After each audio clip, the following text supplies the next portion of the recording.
Додека светот веќе работи со вештачка интелигенција, ние се уште патуваме до главниот град или трчаме по шалтери за документи. Вака комуникологот Бујан Кордалов ја оценува дигитализацијата во државата.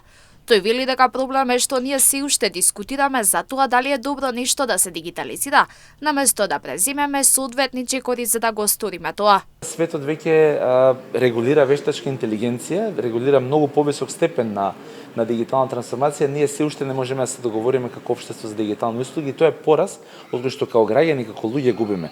Губиме пари, губиме време, трчаме се уште по шалтери, бараме документи кои што меѓу институции треба да ги имаат, не успеваме да оствариме права, туку мора да имаме патни трошоци до Скопје или до некој друг град по неколку пати заради тоа што не одбиваме нешто да го направиме дигитално или по едноставен пат. На прашањето колку е тежок патот до дигитално општество во Македонија, Кордалов вели дека ние немаме волја за да ги премостиме пречките. Политичките чинители често ја имаат дигитализацијата во своите програми, но ретко кога ја спроведуваат.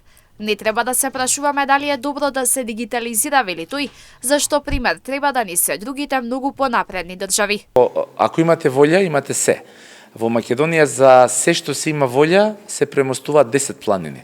Кога се нема волја, дури едно брдо од 100 метри се одбива да се качи. Таа е состојбата која што е реална. Се уште нема волја од страна на политичките чинители да се ова како тема стави на врвот на приоритетите. И се уште се храбрат луѓето и се плашат дека дигитализацијата ќе донесе нешто лошо. Еве каде во свет каде што луѓето не трчаат по шалтери, каде што луѓето не губат часови и денови да излегуваат од работа, да паркираат, да доаѓаат од села во градови, од градови во поголеми градови, кажете ми каде живеат полошо. Кордалов се согласува дека економскиот фактор е пречка, но вели дека треба да се размисли колку економски ние губиме. Една од причините за иселувањето на младите, додава тој, е токму недигитализираното општество. Неразвивањето на платформи и невоведувањето на дигитализација конкретно ни брка десетици илјади млади луѓе од Македонија. Колку изгубени пари се тоа? 30, 40, 50 илјади евра инвестирани како општество во едукација на еден млад човек, здравство, го губиме.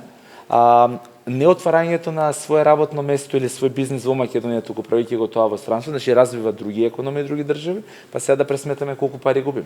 Некои од извештаите за дигитализација во државата покажуваат дека и покрај тоа што бројот на електронски услуги и тој на корисници расте, сепак ваквите услуги не се доволно промовирани кај граѓаните. Во исто време ставовите се дека голем број на услугите не се воопшто електронски, а за некои од тие што се чека и многу долго.